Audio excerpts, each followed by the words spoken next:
Captain stood in the dark room, her eyes fixed on the massive screen before her. The signals had been coming for 3 weeks now. At first, they thought it was noise from distant stars, but then the patterns became clear.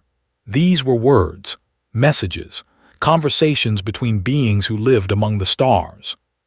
Humanity was not alone. The year was 2147, and everything Earth believed about the universe had just changed. Pressed her hand against the cold glass of the observation window. Behind her, dozens of scientists worked without rest, trying to understand what they had found. Admiral walked into the room. He was a tall man with gray hair and tired eyes.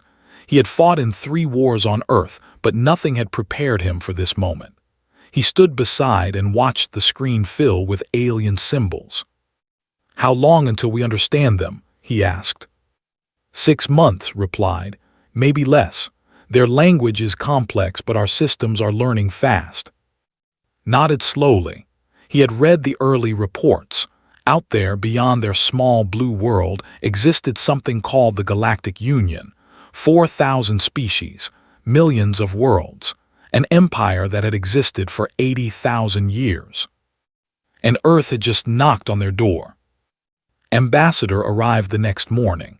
She was younger than most diplomats, with sharp eyes and a calm voice that made people trust her. The government had chosen her to speak for all of humanity. It was the greatest honor anyone could receive. It was also the heaviest burden. She sat in the meeting room reading the translated messages that had taken months to decode. The Galactic Union had noticed Earth's first deep space signals decades ago. They had been watching, waiting, and now they had sent an invitation. "They want us to join," said, her voice quiet, "as a protected minor species." Leaned forward. "What does that mean?" Pulled up more files on the screen. "We studied their history, their laws, their system." She paused, choosing her words carefully. "The Union has a hierarchy. Elder species rule at the top. They make the laws, they control the resources. They decide who lives and who dies." "And the younger species?" asked. "They serve. They work in mines on dangerous worlds. They fight in wars they did not start. Their children are taken and trained for labor." His voice grew heavy. "In 80,000 years, no species has ever risen above their assigned place. The system is designed to keep the weak under the strong." The room fell silent. Outside the window, Earth turned slowly in space.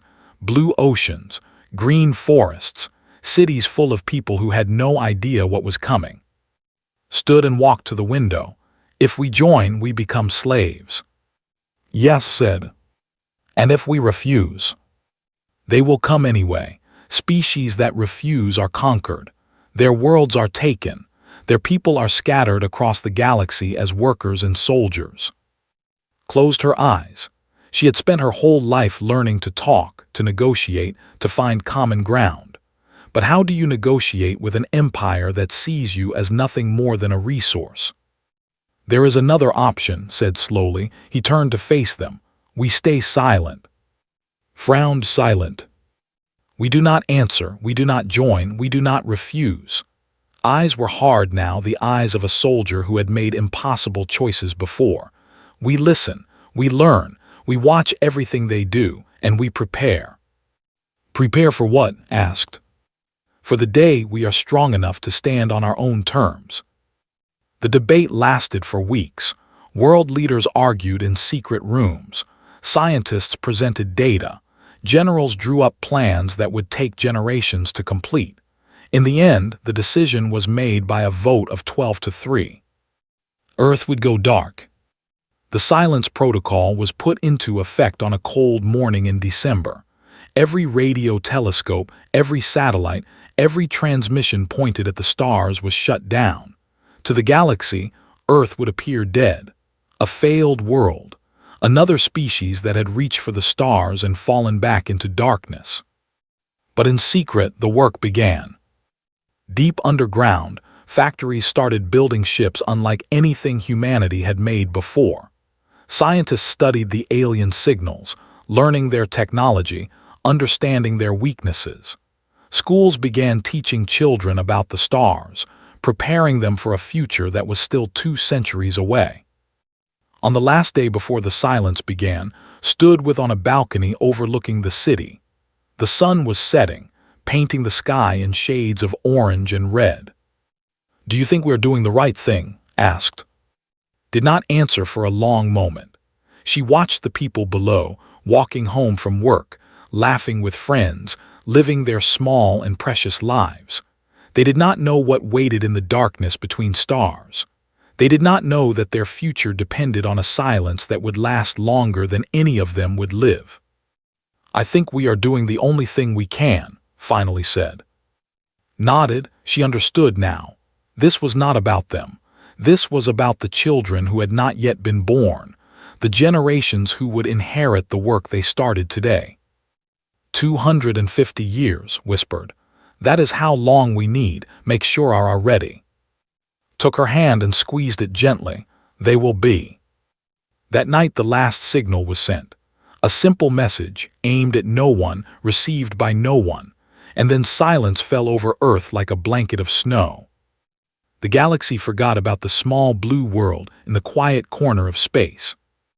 But Earth did not forget about the galaxy. 130 years had passed since Earth went silent.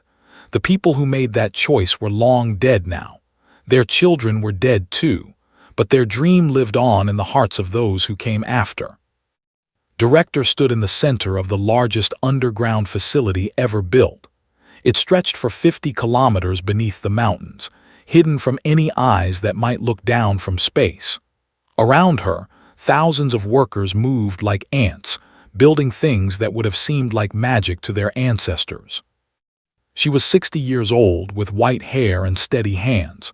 Her grandmother had worked with Captain in the early days. Her mother had helped design the first stealth ships, and now led Project Prometheus, the greatest secret in human history. "Report," she said to the young man beside her. Doctor adjusted his glasses and read from his tablet. He was brilliant, perhaps the person alive, but he was also nervous.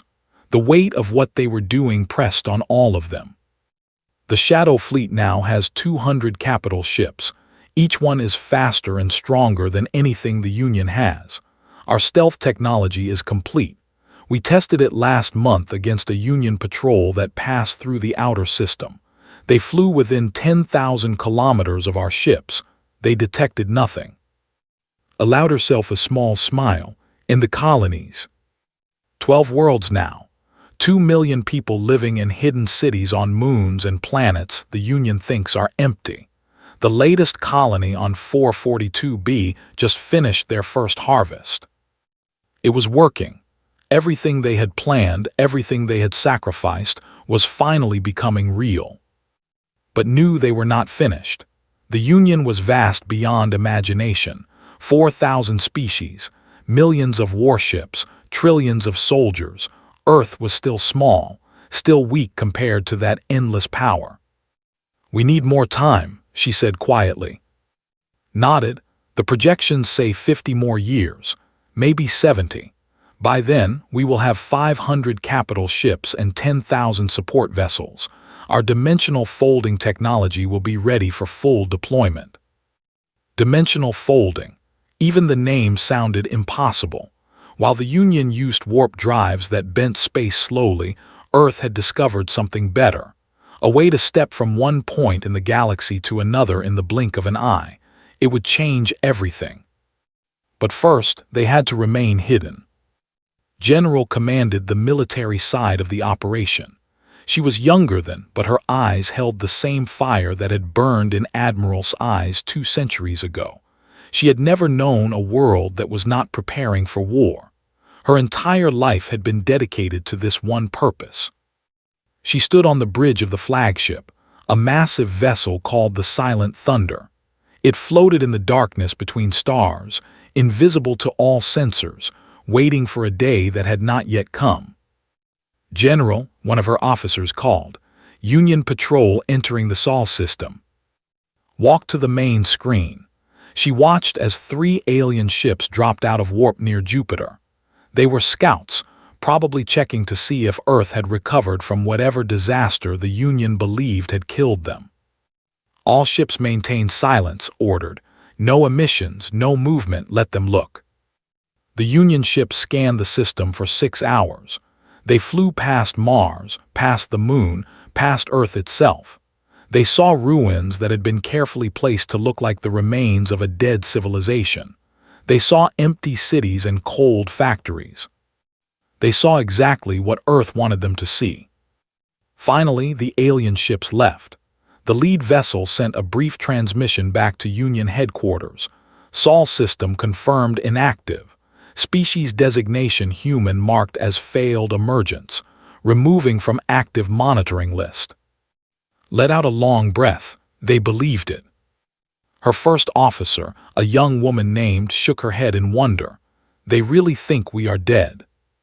That is what 200 years of silence buys you, replied. They cannot imagine a species patient enough to wait this long. To them, we are just another failed world, another species that reached for the stars and fell. But they were wrong, so very wrong. In the years that followed, Earth continued to grow in the shadows. Doctor finally cracked the dimensional folding technology, and the first test ship vanished from one side of the solar system and appeared on the other in less than a second. The crew reported feeling nothing. One moment they were near Neptune. The next, they were looking at the Sun from Mercury's orbit. The Union had no idea this was possible. They had stopped looking for such breakthroughs thousands of years ago. Their technology was old, proven, reliable. They saw no need to improve it. This would be their greatest weakness. By the year 2397, everything was ready. The Shadow Fleet had grown to 500 capital ships and 10,000 support vessels.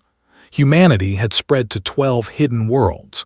Their soldiers numbered in the millions, trained in secret, ready to fight for a cause they believed in with all their hearts. General, now old but still strong, reviewed the final fleet readiness report. 50 years had passed since she took command. She had given her entire life to this moment. She looked at the date on her screen, December 15, 2397. 50 more years of silence, she whispered to herself. That was the plan. But fate had other ideas, because somewhere across the galaxy, a gentle species called the was about to face destruction, and humanity would have to choose, stay hidden or finally speak. Did not know it yet, but the silence was about to end. And when Earth spoke again, the whole galaxy would tremble. The planet was called Haven 7. It was a small world covered in forests and gentle rivers. The beings who lived there called themselves the. They were tall and thin, with skin like tree bark and eyes like golden flowers. They had no weapons. They had no armies. They lived simply, growing food and raising their children in peace. But peace meant nothing to the Galactic Union. High Archon stood on the bridge of his command ship, looking down at the green world below. He had done this many times before. Rebellious species, disobedient worlds, they all learned the same lesson in the end. "Open a channel," he commanded. His voice was cold and sharp like breaking glass. The transmission went out to every corner of Haven 7. Every heard his words. "People of Haven 7, you have refused to surrender your children for the Union labor program. This is a violation of galactic law. You have 1 hour to bring all children under maturity age to the designated collection points. If you refuse, your world will be cleansed. There will be no second warning." In the forests below, they held their children close. Elder Bloom, the oldest and of their kind, looked up at the dark shapes in the sky. She had lived for 300 years. She had seen much suffering, but she had never felt fear like this. "We cannot give them our children," she said to those around her. "We cannot." But what choice did they have? 200 Union warships filled the sky. They had nothing but farming tools and hope. The hour passed. No children came to the collection points. Smiled a terrible smile. Begin the bombardment. The weapons of 200 ships began to charge. In moments, fire would rain down from the sky, the forests would burn, the rivers would boil, and they would become another forgotten species, their name erased from history. But the fire never came. Fleet Admiral had been watching the situation for 3 days. His ship, the Silent Thunder, floated in dimensional space, invisible and undetectable. With him were 49 other human vessels, their crews waiting in tense silence. He was an old man now, with a gray beard and calm eyes. He had trained his whole life for a moment like this, but the plan had always been to wait, to stay hidden for 50 more years, to grow even stronger. The plan had not included watching innocent people die. "Admiral," Lieutenant said from her station. Her voice was quiet but steady. "The Union fleet is charging weapons. They will fire in 90 seconds. Closed his eyes. He thought about his granddaughter back on Earth. He thought about the children on the planet below, holding their parents in fear. He thought about everything humanity had built in 250 years of silence. And then he made his choice. "All ships," he said, "prepare for dimensional jump. We enter normal space directly between the Union fleet and the planet. Weapons ready, but do not fire unless fired upon." His eyes went wide. "Sir, this will reveal us to the entire galaxy." "I know. We will never be able to hide again." "I know." The bridge fell silent. Every officer understood what this meant. 250 years of patience, of sacrifice, of planning. All of it would end in the next few seconds. "Admiral," the weapons officer said quietly, "if we do this, there is no going back." Opened his eyes.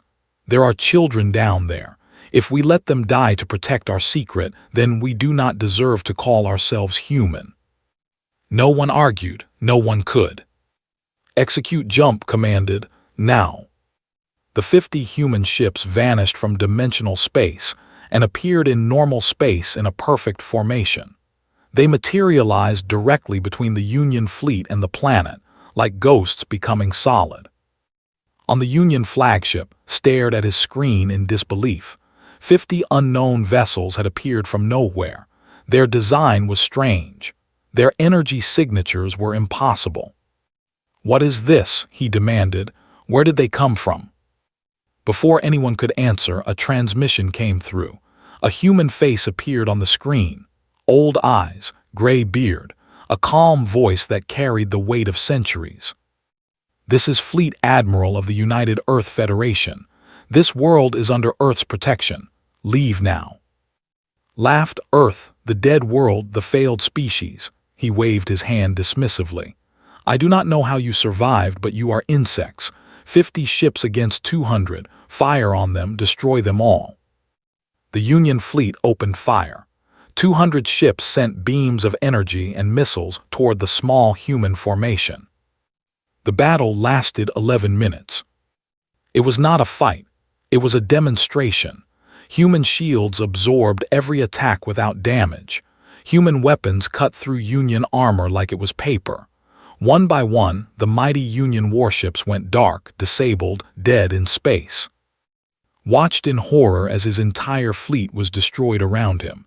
His flagship was the last to fall. As the lights went out and the power died, he whispered a single word: "Impossible." When the battle ended, not a single human ship had been scratched. Not a single human life had been lost.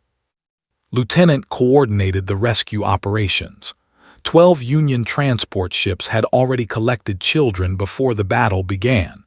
2,000 young ones, taken from their families. Human soldiers boarded the transports and brought every child home. Elder Bloom stood in the forest and watched the human ships form a protective ring around her world. She wept tears that sparkled like morning dew. When Admiral landed to meet her, she fell to her knees before him. "Why?" she asked, her voice breaking. "You do not know us. We have nothing to offer you. Why would you risk everything for us?" Helped her stand. He looked into her golden eyes and spoke the words that would echo across the galaxy. "You have your children. That is enough." Above them the stars shone brightly. And somewhere on 4,000 worlds, people began to hear the news. Earth was alive, Earth was strong, and Earth had just changed everything.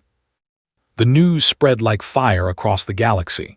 On mining worlds and factory planets, on slave ships and prison moons, the whispers passed from one being to another. Earth, the dead world, they were alive. They had defeated a Union fleet in 11 minutes. They had saved the children. For the first time in 80,000 years, the species at the bottom of the Union began to feel something they had forgotten: hope. President stood in her office on Earth, reading the reports coming in from every corner of known space. She was a small woman with kind eyes, but her voice could command armies. Her great-grandmother had been one of the scientists who first decoded the alien signals. Her family had been part of this plan for generations. Now it was her turn to finish what they started. The Union High Council demands we appear before them, Ambassador reported. He was tall and thin, with silver hair and a calm face that never showed fear.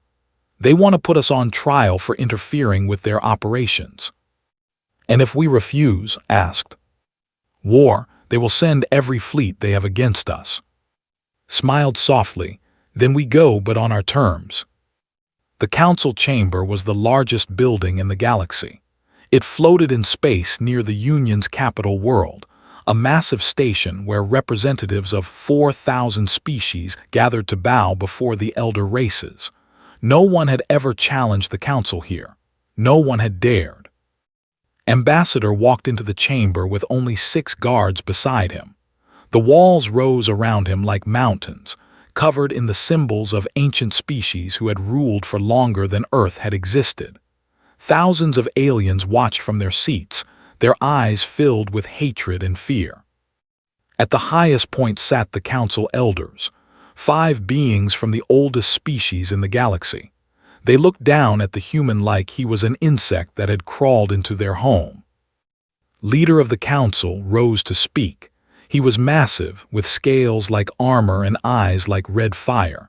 You are the one called. You represent the species that attacked our fleet without cause.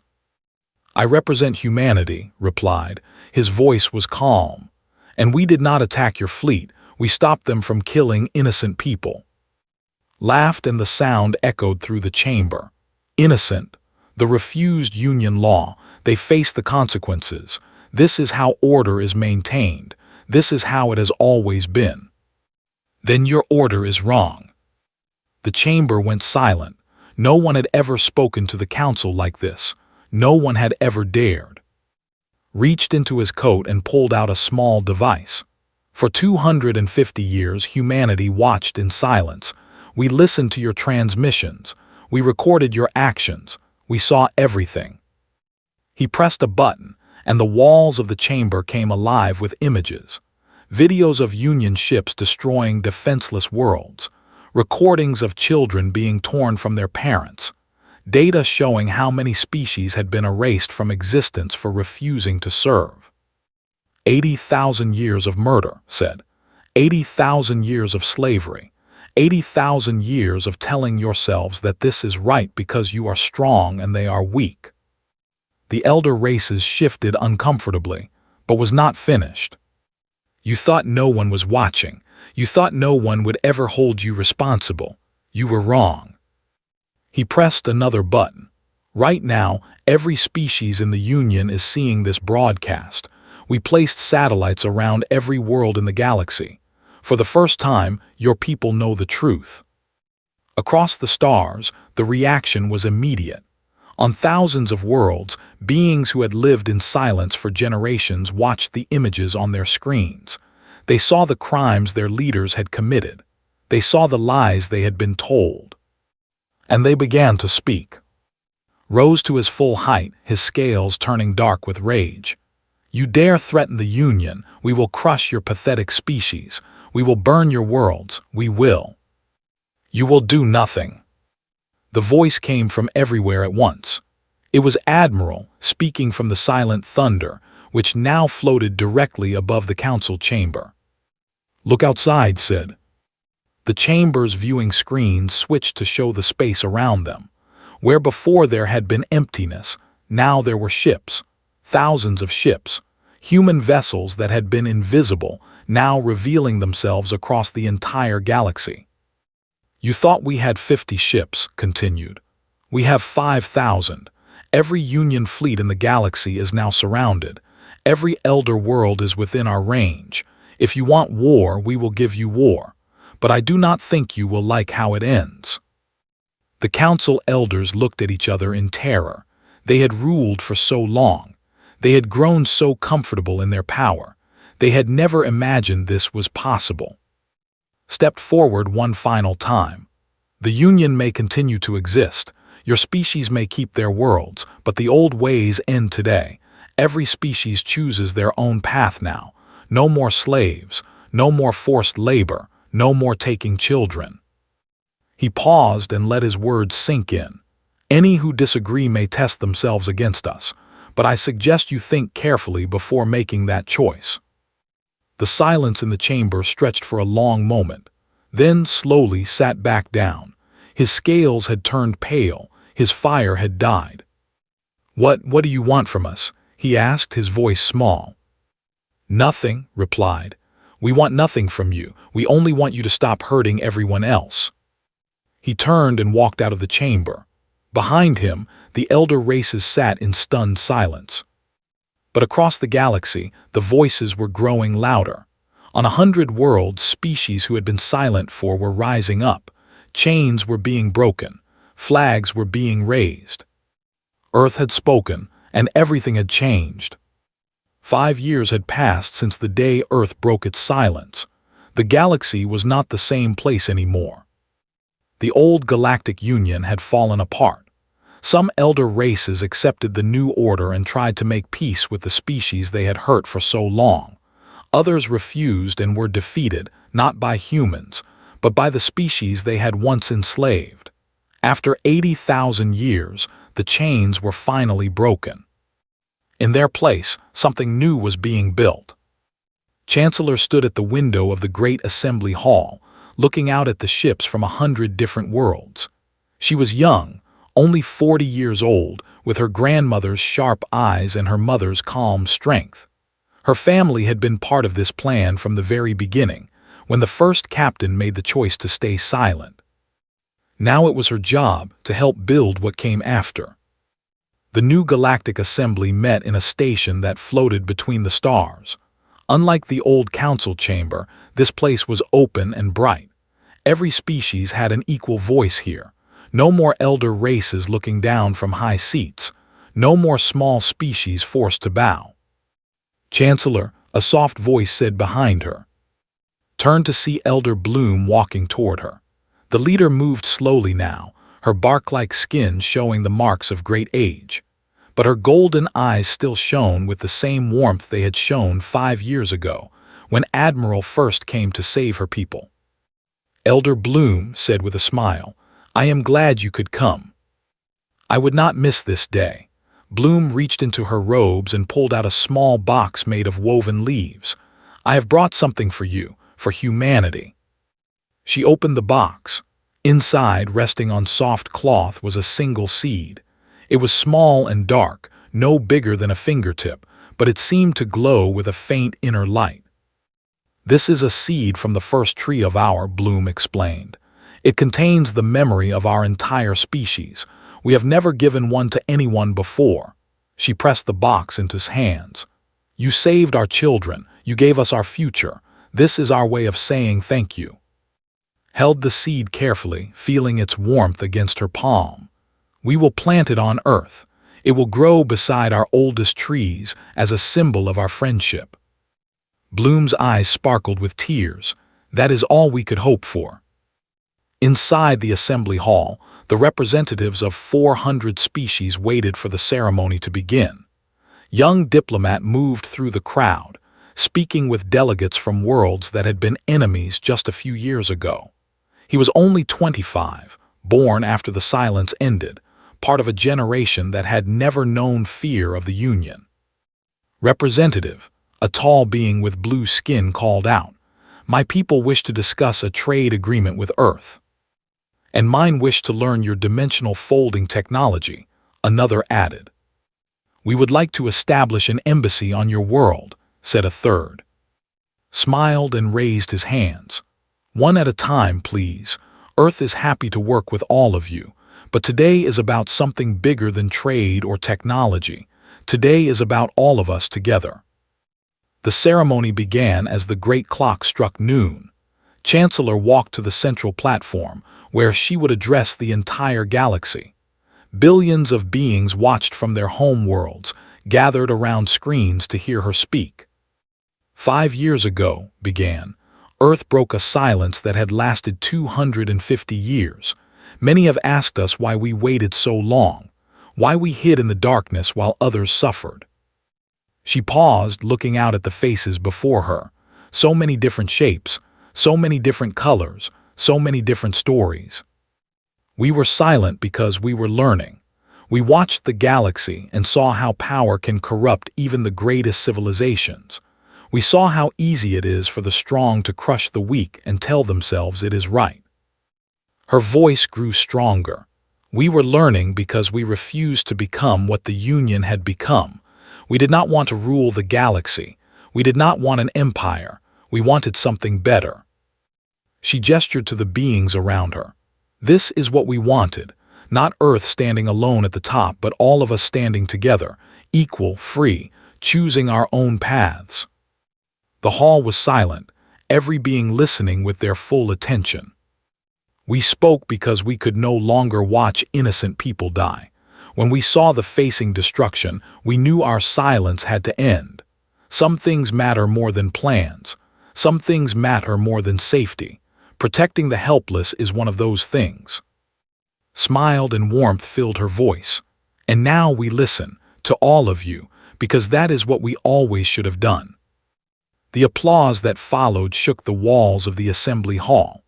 Beings who had never spoken to each other before turned and embraced. Old enemies shook hands. Children who had grown up in slavery looked around at a galaxy that finally saw them as equal. In a quiet corner of the hall, Admiral sat alone. He was very old now, his hair white, his hands wrinkled. He had given his entire life to this moment, and now he was content to simply watch. A small figure approached him. It was a young girl with golden eyes that sparkled like sunlight. She was one of the children rescued from the Union transports 5 years ago. She took his hand in her small fingers and looked up at him. "Are you the one who saved us?" she asked. Looked at her for a long moment. He thought about all the years of silence, all the years of waiting, all the people who had worked and sacrificed and died to make this day possible. "No," he said softly, "we just gave you the chance to save yourselves." The girl smiled and squeezed his hand. Then she ran off to join the other children, laughing and playing in the halls where once only the powerful had walked. Watched her go, his old eyes filled with peace. Outside the assembly hall, the stars shone brightly in the endless dark. Ships from 100 worlds moved through space together, no longer as masters and slaves, but as partners. And somewhere in that vast galaxy, on a small blue world called Earth, people looked up at the night sky and smiled. They had stayed silent for 250 years. But when they finally spoke, they changed everything. And the galaxy would never forget.